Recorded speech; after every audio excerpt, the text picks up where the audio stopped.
when we as leaders get new instructions to grow from our leadership, right? Or we are the leader and we're like, hey, we want to grow.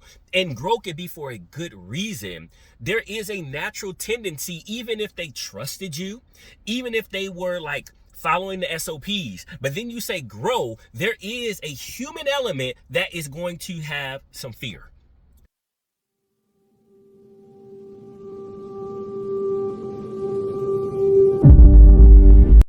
This is The Leader You're Becoming, a show where we talk about leadership, stewardship, and building the type of business people actually want to work for.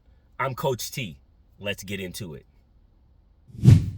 Welcome everybody. We're back here. Another episode of The Leader You're Becoming. I am your host, Coach T, and I just want to start off and say how grateful I am for each and every single one of you.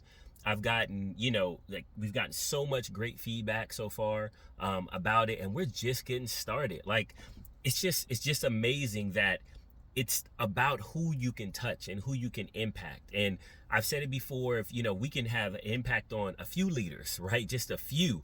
Man, we're doing our job, and I'm so excited from the DM to the text messages to the calls to the to all of the messages that come out about how this show has been helping and how people have been sharing this show with their leadership teams and their people, and I'm just super excited. And so today is going to be a good one because we're going to really talk about some of the internal things about leadership and some of the things that we have to actually look at as the root cause of why some of our teams might be feeling that some pressure, right? And how we as leaders are actually feeling pressure greater than ever in this environment. And so without further ado, the title of today's, message, if you will, our show is going to be why your team doesn't trust you.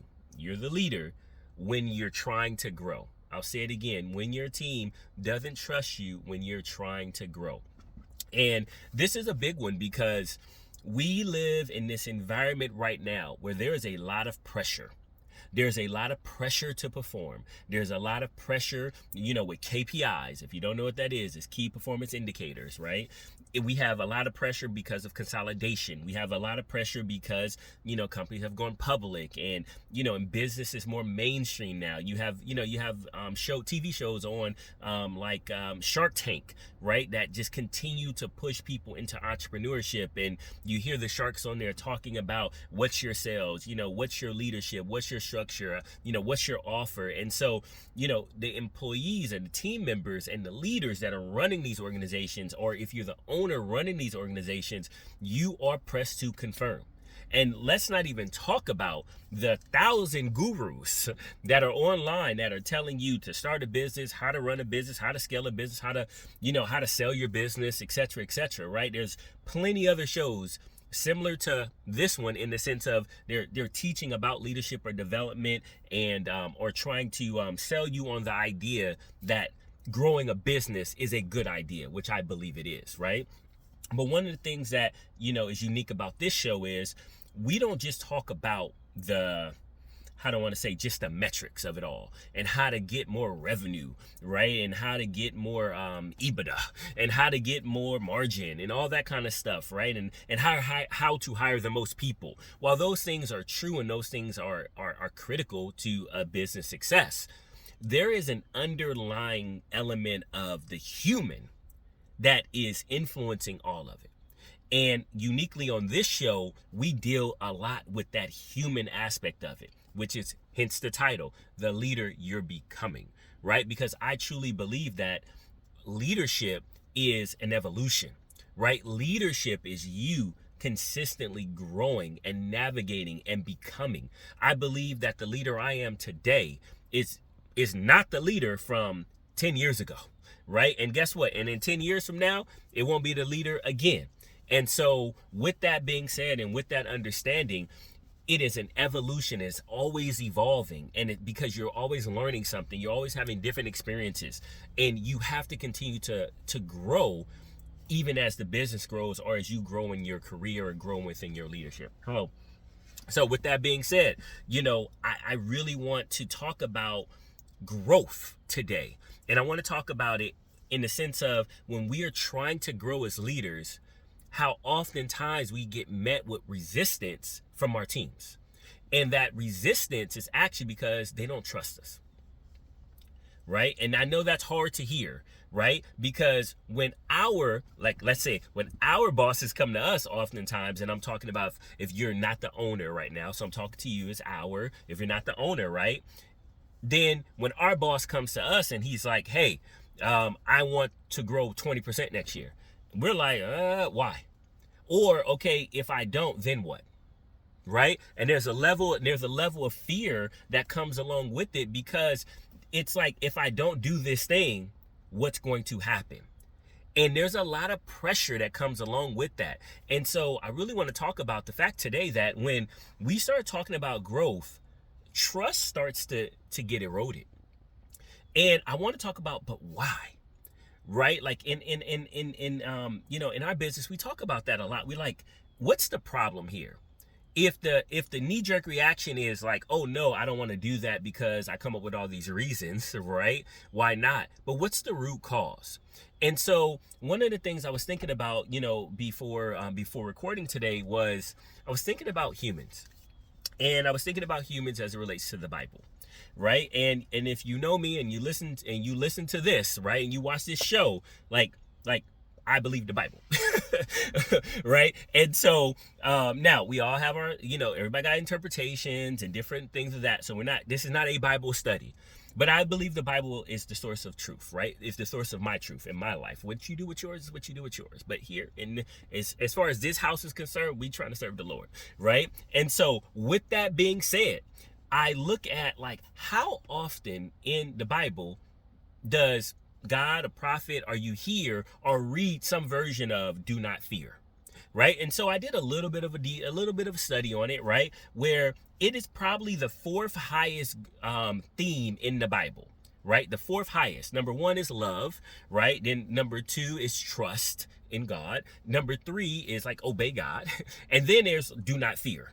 Right? And so when you look at those themes, right, you look at like love God, then you look at like trust God, then you look at like obey God, right? Like follow what he tells you to do, right? Let's use a better, let's use a little softer word today, because obey freaks people out, right? But like let's just do what he says do, and then it's like, but do not fear, right? And so I think about like, wow, like if I'm trusting, and then I'm obeying. But then I got to remember not to fear. That's probably important. It's probably important. Why? Because no matter how much trusting I do, no matter how much, obeying I do, right? No matter how much loving I do, I'm still going to get and run into situations that's going to cause me to fear. Now, how does that apply to the workplace, right? How does that apply?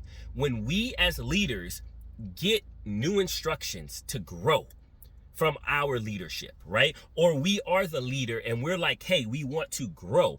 And grow can be for a good reason. There is a natural tendency, even if they trusted you, even if they were like following the SOPs, but then you say grow, there is a human element that is going to have some fear. Right there, right? Like there's gonna, if we was in church right now, we'd probably say amen, right? There's going to be a human element. And if God understands that about the creation he created, right? Then I am not like, again, Bible, my source of truth. It's not yours. I understand. It's cool. But like, if that's the case, then even as a leader on my side of things, I also have to face the reality that even if people love the company, they love the environment that we created, right? They are trusting the environment that is created around them, right? They are following and doing all the things. They're living up to the standard. And then guess what? When it's time to grow, there's going to get a point where we hit a capacity level within themselves where we're going to have to say, but you don't got to be afraid, right? You don't have to be afraid about this. But not understanding that growth comes with some pressure. Growth comes sometimes with some fear, if you will, right? Naturally, it just happens. If we don't understand that nuance, we can be going out there building the best strategy, right? Bringing on the best AI, right? And talk about creating more fear in the workplace, right? We can be coming out there with the best people, bringing the best people on and the best strategy and all this other stuff, and not even realizing that the very growth we're asking for people, they are having a natural tendency of freaking out because they're trying to ask the question of, all right, well, where do I fit into this equation? And then if I don't grow and I don't do this at the pace that they said, am I going to keep my job? Right? Or hey, they're asking me to grow and I want to do it, but now where they're asking me to go, I don't have the skill set anymore to get there because the skill set that I have is built for where I'm at. Are they going to equip me and train me, or do I need to go do that myself? See, all these things are happening.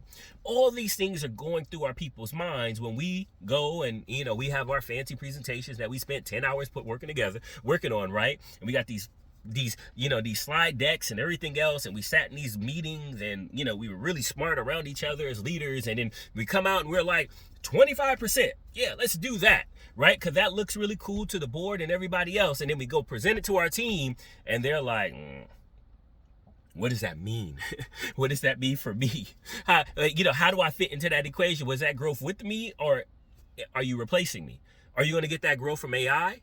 Right? Because right now, nobody can hardly open up their social media or walk down the street without hearing something about AI. And AI is going to replace a human. Right? I love AI. Like anybody that knows me, there's a running joke, at work with me. They say Terrell will always find a way to bring up AI. And I just did it here. Right? And now, even with all of that, at the end of the day, it's created by man. At the end of the day. Right? It is not going to replace every single person. It's just not, right? Humans won't let it. It's not going to replace every single person. So with that being said, that even adds another level of uncertainty, uncertainty within the workplace, right? And if you as a leader are not cognizant of this uncertainty and this natural tendency to fear when you talk about growth, you are already behind the eight ball.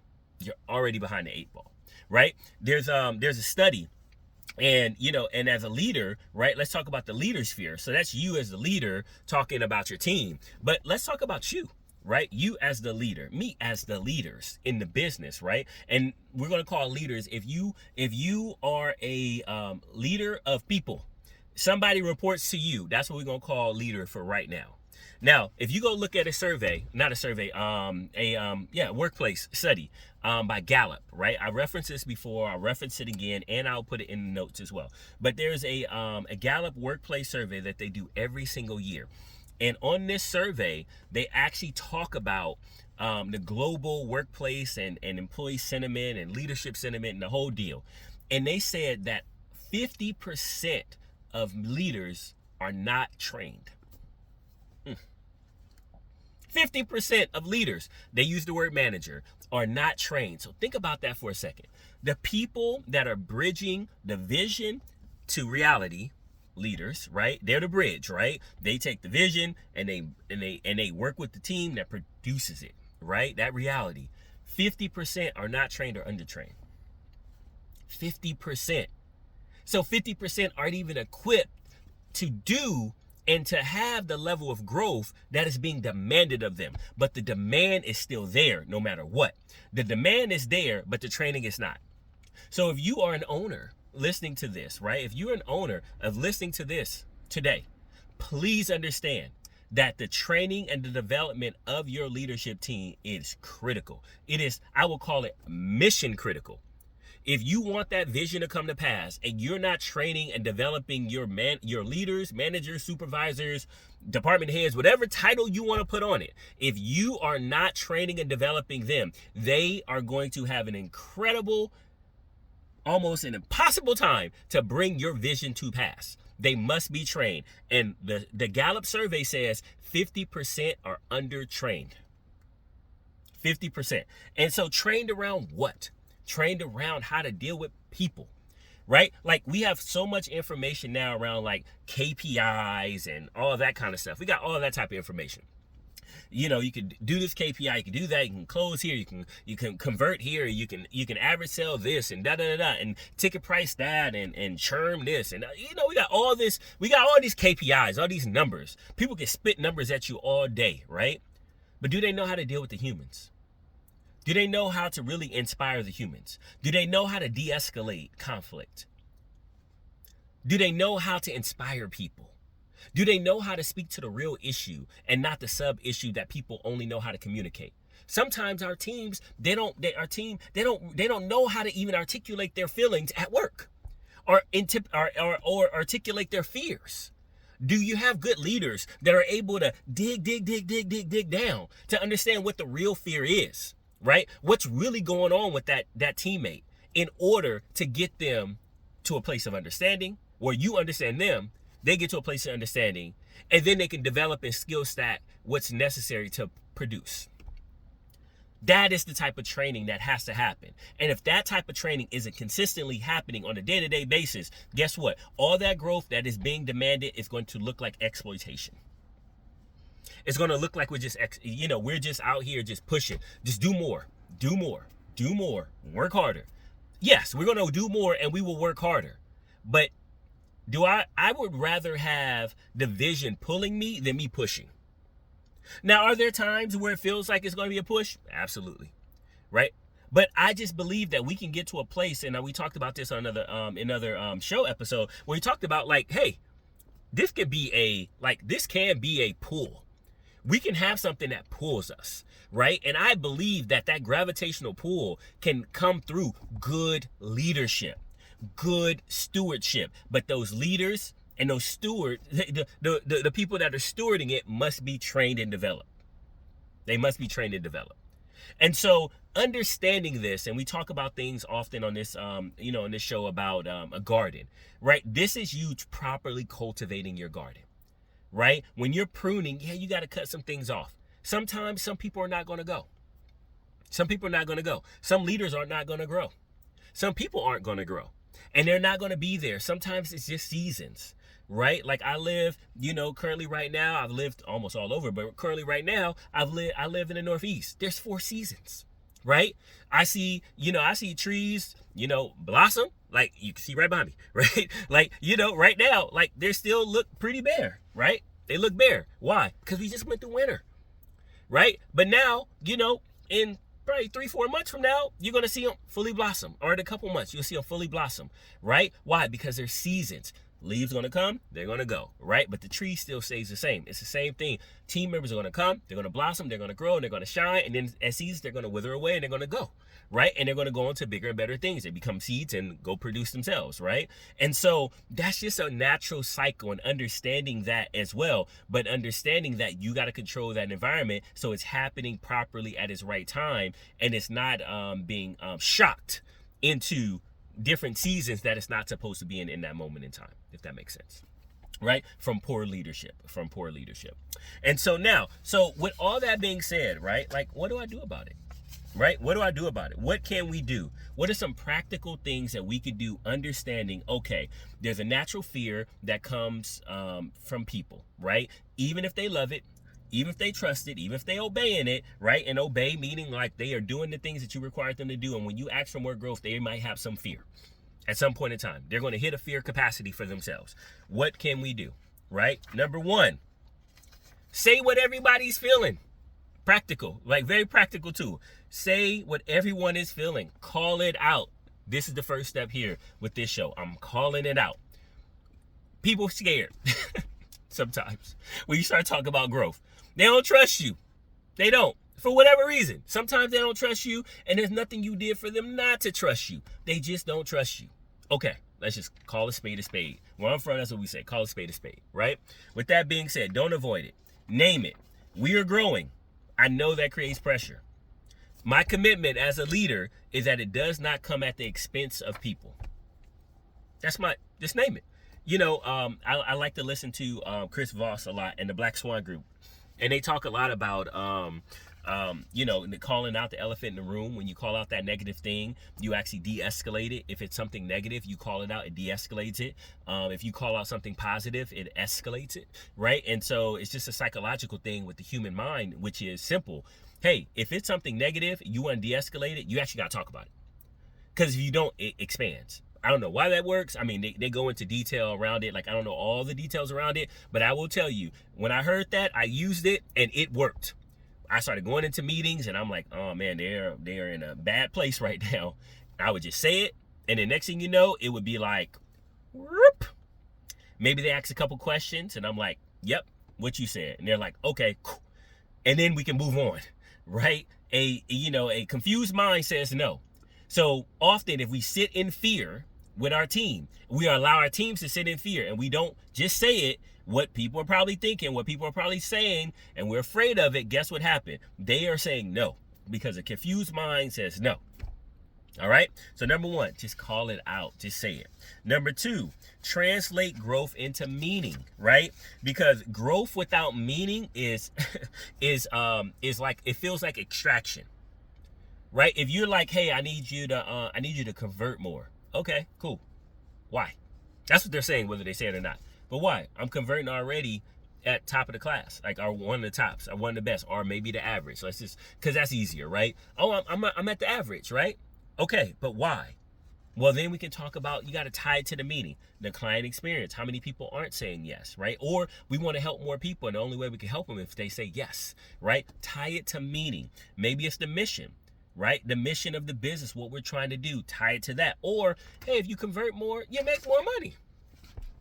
You convert more, you make more money, right? But if you do not tie purpose or your growth to meaning, it just looks like extraction. It's like you just want me to do more because you want to make more money, right? That's what people will say. I'm telling you, if you do not talk about these things, people will run with their own narratives around them, and you will not like the story they tell. Amen. I'll give my own self amen. All right. Number three, strengthen, again, your leadership team, right? If you are a leader and you have leaders, strengthen them, please. Teach them, train them, develop them, have them role play, have them have hard conversations with you. Like, make sure that you're developing them. Send them to the seminars if they gotta go. Host the seminars yourself. There's no lack of there's no better return on investment. One of the best returns on investment is first into yourself, person, and into your groups of people that are leading other people. It's still around humans, right? This is why the whole AI conversation is, and as much as I love it, right? Use it every day. But as much as I love it, the best investment is in people. The best investment you can make is in people.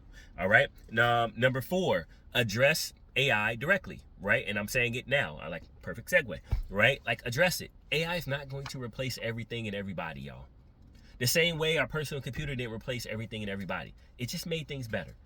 Are there some jobs that had to be reinvented because of it? Absolutely. Okay. But back in the days, last time I checked, there was no cars. And there was people and whole industries around, like horse carriage building, like building horse carriages and building, the shoes for horseshoes. Well, last time I checked, like, I'm looking around, like, there's cars parked here, not carriages around me. I'm sitting in a car, not a carriage. You know what I mean? Like, at the end of the day, right? So with that being said, industries are going to change. Things are going to change, right? But that's it. It's just change, right? Other people are going to transition into different jobs. So now, instead of people building carriages, they're building cars. Right? And then people are going to say, I know somebody's going to be like, oh, well, they don't build cars anymore. The machines build the cars. Okay, people still design cars. People still fix cars. Still work on cars. Mechanics, right? Robotics aren't fixing cars yet. Still cars. You get it, right? Like, you understand it, right? At the end of the day, like, just it's going to shift. That's all it's going to do. And humans, the investment in humans and ourselves and the people around us will always prevail. Will always prevail. And that's coming from a very early adopter with AI. Like, I've been like all on this thing, right? Like all over it, trying to understand it, you know, in a practical sense, like meaning like using the tools. Like, I don't need to know all the math and all that stuff behind like why it works. I just use like what it works, right? And so there's that. And then number five, hold standards without creating fear. What does this mean? You can have high standards and also low internal threat. Dealing with the fear, dealing and understanding that every time you go to your team and say, I want more, I need more, you understand you might need more for the business to survive because it's more expensive to run the business. And if you don't raise your prices or you don't perform better, the business could go out of business. You know that. But at the end of the day, it doesn't need to be such a deep threat for them, right? And how do you do that? Clarity. Number one, consistency, and understanding that they're human. Clarity creates trust. We talked about that quite a bit a few episodes ago. Clarity equals trust. Clarity equals trust. Number two, again, consistency. Consistency, the same message, being consistent.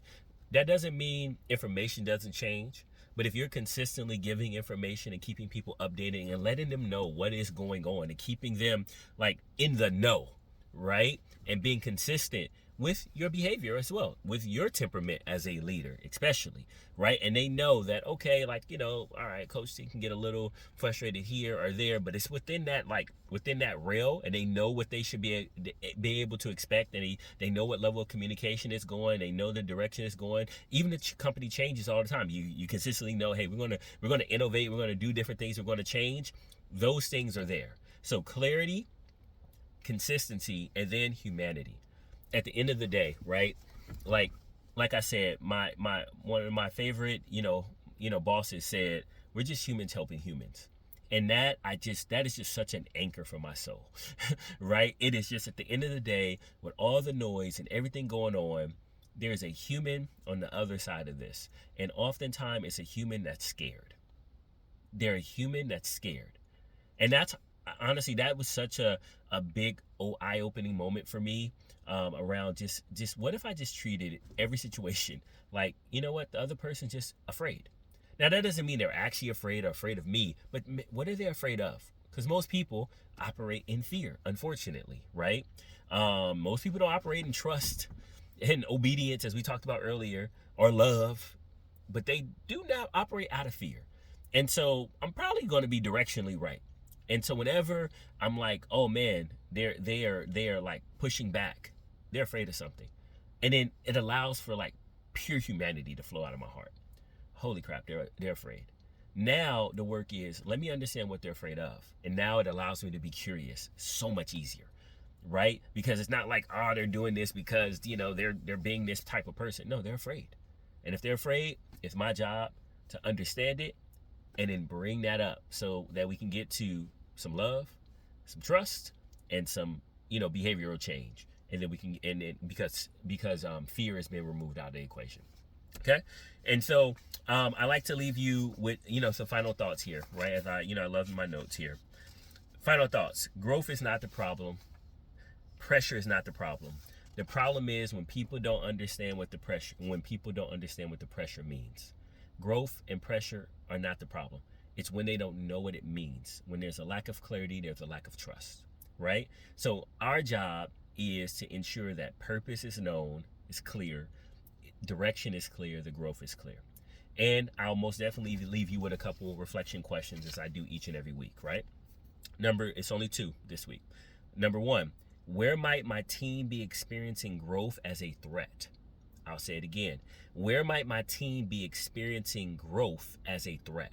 And number 2, what have I not clearly said that they are left to interpret? I'll say it again. What have I not clearly said that my team, might be left to interpret? One more time, because it's so important. The 2, what might my team be experiencing growth as a threat? And then, or where might my team be experiencing growth as a threat? I'm gonna get it right. And then the second question is, what have I not clearly said that they are left to interpret? All right. So that's what we got today, man. Woo! Hopefully y'all I'm not even gonna say I hope, because hope is not a strategy. I know y'all got something today.